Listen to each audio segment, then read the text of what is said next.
Maria Corina Machado എന്ന മനുഷ്യാവകാശ പ്രവർത്തകയ്ക്കാണ് ഇപ്പോൾ സമാധാനത്തിന്റെ നൊബേൽ പുരസ്കാരം പ്രഖ്യാപിച്ചിരിക്കുന്നത്. ട്രംപിന് പുരസ്കാരം ഇല്ല എന്ന് എടുത്ത് പറയേണ്ടിയിരിക്കുന്നു. മരിയ കൊറീനയ്ക്ക് നൊബേൽ പുരസ്കാരം.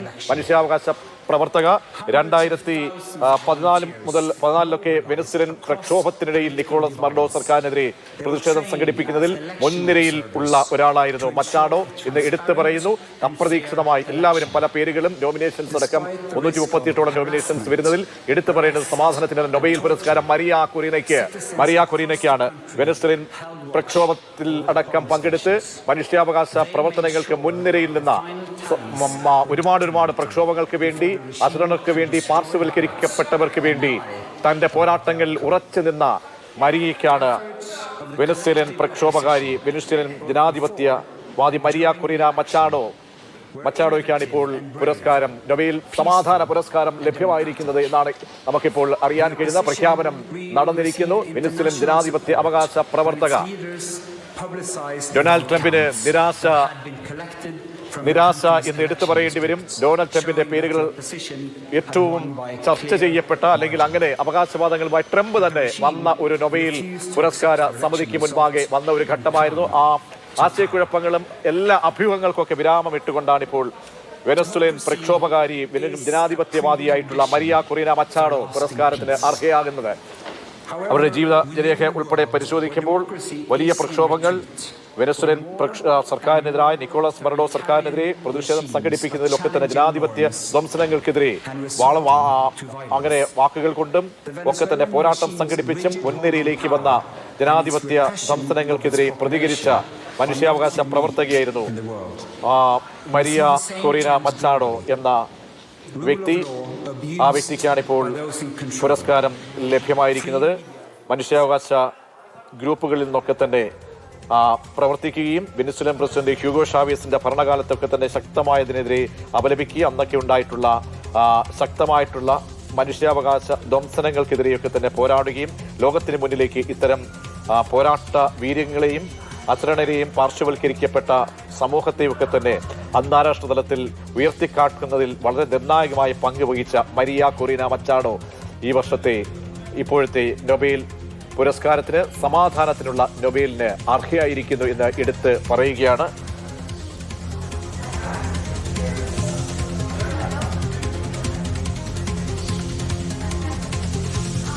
ആയിരത്തി 1967 അവരുടെ ജീവിതരേഖ പരിശോധിക്കുകയാണെങ്കിൽ 1967 ഒക്ടോബർ 7 ജനനം.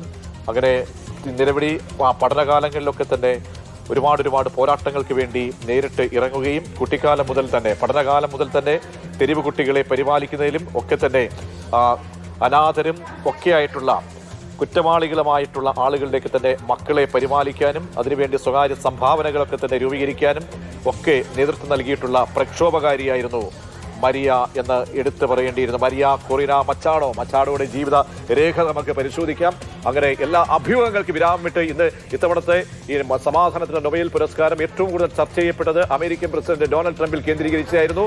ട്രംപ് തന്നെ നടത്തിയ അവകാശവാദം ഏറ്റവും ഒടുവിലായി ഇന്ന് വൈറ്റ് ഹൗസ് അടക്കം ട്വീറ്റ് ചെയ്ത് ട്രംപിനുള്ള സാധ്യതകൾ ഉയർത്തിക്കാട്ടിയ എല്ലാ അഭ്യൂഹങ്ങൾക്കും വിരാമം ഇട്ടുകൊണ്ടാണ് ഇപ്പോൾ അറിയപ്പെടുന്ന, ഏറ്റവും കൂടുതൽ ചർച്ച ചെയ്യപ്പെട്ട മരിയ കൊറീന മച്ചാഡോ എന്ന ജനാധിപത്യവാദി, മനുഷ്യാവകാശ പ്രവർത്തക, അങ്ങനെ പാർശ്വവൽക്കരിക്കപ്പെട്ടവർക്ക് വേണ്ടി ശബ്ദമുയർത്തിയ പ്രധാനപ്പെട്ട ഒരു സാമൂഹ്യ പ്രവർത്തകയ്ക്കാണ് ഇപ്പോൾ പുരസ്കാരം ലഭ്യമാകുന്നത്. അഭിലാഷ് മോഹനൻ ന്യൂസ് ഡെസ്കിൽ നിന്നും ചേരുകയാണ്. അഭിലാഷ്, മരിയ കൊറീന മച്ചാഡോ പ്രതീക്ഷിച്ച പേരാണോ ആ പട്ടികയിലൊക്കെ ഉണ്ടായിരുന്നത്? പ്രതീക്ഷിക്കപ്പെട്ട പട്ടികയിലുള്ള ആളായിരുന്നു? അതല്ല ഇവരുടെ ജീവിതരേഖ, മറ്റ് പോരാട്ടങ്ങൾ, ഇതൊക്കെ വെച്ച് നോക്കുമ്പോൾ ആ ജീവിതരേഖ ഒന്ന് വിവരിച്ചാൽ. തീർച്ചയായിട്ടും പ്രതീക്ഷ നമ്മൾ കാണേണ്ട ഒരു കാര്യം, നോബൽ പീസ് പ്രൈസ് കഴിഞ്ഞ കുറേ നാളുകളായി വിവിധ ഇടങ്ങളിലെ ജനാധിപത്യ പ്രവർത്തകർക്ക്, ജനാധിപത്യത്തിന് വേണ്ടി പോരാടുന്ന മനുഷ്യർക്ക് കൊടുക്കാറുണ്ട്. മരിയ കൊറീന മച്ചാഡോ ആ അർത്ഥത്തിൽ ജനാധിപത്യത്തിന് വേണ്ടിയുള്ള പോരാട്ടങ്ങളുടെ ഭാഗമായി സമ്മാനിതയാകുന്ന വ്യക്തിയാണ്. അവർ വെനസ്വേലയിലെ ഉരുക്കു വനിത എന്നാണ് അറിയപ്പെടുന്നത്. വെനസ്വേലയിൽ ഇപ്പോഴത്തെ നിക്കോളാസ് മഡുറോ സർക്കാരിനെതിരെ പ്രക്ഷോഭം നടത്തുന്ന ജനാധിപത്യവാദികളുടെ നേതാവാണ് ഈ മരിയ കൊറീന മച്ചാഡോ. നമുക്കറിയാം ഏറെക്കാലമായി ഇടതുപക്ഷ ഭരണത്തിലുള്ള രാജ്യമാണ് വെനസ്വേല. ഇപ്പോൾ നൊബേൽ പീസ് കമ്മിറ്റിയുടെ ഈ നോർവീജിയൻ അക്കാഡമിയുടെ പക്ഷപാതിത്വമൊക്കെ പലപ്പോഴും ചർച്ചയാവാറുണ്ട്. ഇവിടെ ജനാധിപത്യത്തിന് വേണ്ടി പോരാടുന്ന വ്യക്തി എന്നുള്ള നിലയിലാണ് മരിയ കൊറീന മച്ചാഡോ അവിടെ സമ്മാനിതയാവുന്നത്. അത് കൃത്യമായി ഈ പുരസ്കാര സമിതി വ്യക്തമാക്കുന്നും ഉണ്ട്. ഇതിൽ നമ്മൾ കാണേണ്ട ഒരു കാര്യം, നിക്കോളാസ് മദൂറോയുടെ സർക്കാരിനെതിരെ ഏറെക്കാലമായി അവിടെ ജനാധിപത്യ പ്രക്ഷോഭം നടക്കുകയാണ്. പാശ്ചാത്യ രാജ്യങ്ങളുടെ വിശേഷിച്ച് അമേരിക്കയുടെ പിന്തുണ ആ പ്രക്ഷോഭത്തിനുണ്ട്. നമുക്കറിയാം ഹ്യൂഗോ ഷാവേസിന്റെ കാലം മുതൽ വെനസ്വേലൻ സർക്കാരിനെതിരെ പാശ്ചാത്യ സർക്കാരുകൾക്ക് നിലപാടുണ്ട്.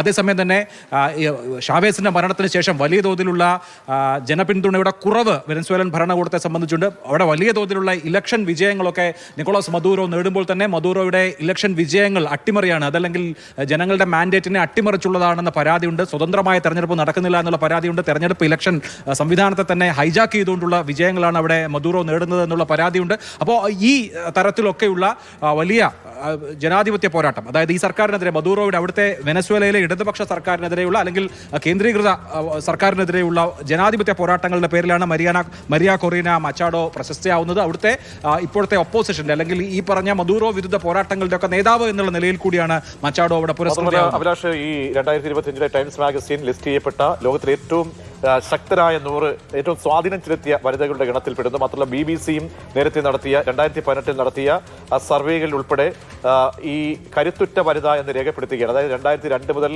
പൊളിറ്റിക്സിന്റെ ഭാഗമായി വരികയും പിന്നീട് നടത്തിയ ഓരോ പോരാട്ടങ്ങളും വളരെ അറ്റൻഷൻ കിട്ടുന്ന രീതിയിലേക്കാണ് ലോകം വരെ അടയാളപ്പെടുത്തുന്നത്. തീർച്ചയായിട്ടും അവരവിടെ ഒരു പ്രശസ്തമായ കുടുംബത്തിൽ ജനിച്ച് പിന്നീട് അമേരിക്കൻ വിദ്യാഭ്യാസം നേടിയ വ്യക്തിയാണ് മച്ചാഡോ. അവർ വാഷിംഗ്ടൺ DC-യിലാണ്, കാത്തലിക് യൂണിവേഴ്സിറ്റി ഓഫ് അമേരിക്കയിലാണ് അവരുടെ ഉന്നത വിദ്യാഭ്യാസം. പിന്നീട് അവർ പ്രൈവറ്റ് സെക്ടറിൽ ജോലി ചെയ്തു. റേഡിയോ കാർക്കാസിന്റെ ആങ്കർ ആയിരുന്നു. അവർ ബ്രോഡ്കാസ്റ്ററായി പ്രവർത്തിച്ചിട്ടുണ്ട്. 2014 മുതൽ 2021 വരെ അവർ റേഡിയോ പ്രസന്റർ ആയിരുന്നു.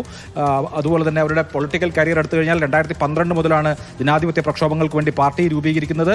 2011 അവർ നാഷണൽ അസംബ്ലിയിലേക്ക് ആദ്യമായി എത്തുന്നത്. 2010 അവർ ആദ്യമായി നാഷണൽ അസംബ്ലിയിലേക്ക് എത്തുമ്പോൾ ഏറ്റവും കൂടുതൽ വോട്ട് വാങ്ങിച്ചുകൊണ്ടാണ് അവർ നാഷണൽ അസംബ്ലിയിലേക്ക് എത്തുന്നത്. പിന്നീടാണ് വെനസ്വേലൻ ഭരണകൂടത്തിനെതിരെയുള്ള പോരാട്ടത്തിന്റെ ശബ്ദമായി മച്ചാഡോ മാറുന്നത്. അങ്ങനെ അവർക്ക് ഈ ഒപ്പോസിഷന് തന്നെ പ്രതിപക്ഷ ശബ്ദമായി വെന്റേ വെനസ്വേല എന്ന സംഘടന വരുന്നു. ആ സംഘടനയുടെ ആകെ മുഖമായി മച്ചാഡോ മാറുന്നു. അങ്ങനെ വെനസ്വേലയിൽ നടക്കുന്ന ജനാധിപത്യ പോരാട്ടങ്ങളുടെ ആകെ ശബ്ദം എന്നുള്ളത് ഈ നൊബേൽ പുരസ്കാരം സമാധാനങ്ങളുടെ പട്ടികയിലേക്ക് വരുമ്പോൾ 20ാമത്തെ ഒരു വനിതയായിട്ട് കരുത്തുറ്റ ഒരു വനിതയെ തന്നെ പരിഗണിക്കാനും അവർക്ക് ഈ പുരസ്കാരം നൽകാൻ കഴിയുന്നു എന്ന ഒരു നേട്ടം കൂടി ഈ സമിതി എടുത്ത് പറയുകയൂടി ചെയ്യുന്നുണ്ട്. തീർച്ചയായിട്ടും ഒരു വനിത പുരസ്കൃതയാവുന്നു എന്ന് മാത്രമല്ല നമ്മൾ കാണേണ്ടത് രാഷ്ട്രീയ പ്രക്ഷോഭങ്ങളുടെ ഭാഗമായി ഇപ്പോൾ പല വനിതകൾ, മരിയ റസ്സ, അതുപോലെ തന്നെ ഷെറിൻ ഇബാദി, വങ്കാരി മത്തായി അടക്കം ഉള്ള വനിതകൾ ആഗോള തലത്തിൽ തന്നെ പോരാട്ടങ്ങളുടെ പ്രതീകമായി, അത് വിവിധ ഇടങ്ങളിൽ വിവിധ സാഹചര്യങ്ങളിലായിരിക്കാം, വിവിധ ജനാധിപത്യ പ്രക്ഷോഭങ്ങളുടെ, മനുഷ്യാവകാശ പ്രക്ഷോഭങ്ങളുടെ, അതോറിറ്റേറിയനിസത്തിനെതിരെയുള്ള പോരാട്ടങ്ങളുടെ, സർക്കാരുകളുടെ ഭരണകൂടങ്ങളുടെ അടിച്ചമർത്തലുകൾക്കെതിരെയൊക്കെ പോരാടുന്ന വ്യക്തികൾക്ക് സമാധാനത്തിനുള്ള നൊബേൽ സമ്മാനം കിട്ടുക എന്നുള്ളത് സാധാരണയായി ഈ അടുത്ത കാലത്ത് നമ്മൾ ആവർത്തിച്ച് ശ്രദ്ധിക്കപ്പെടുന്ന കാര്യമാണ്. വനിത എന്നുള്ള നിലയിൽ തന്നെ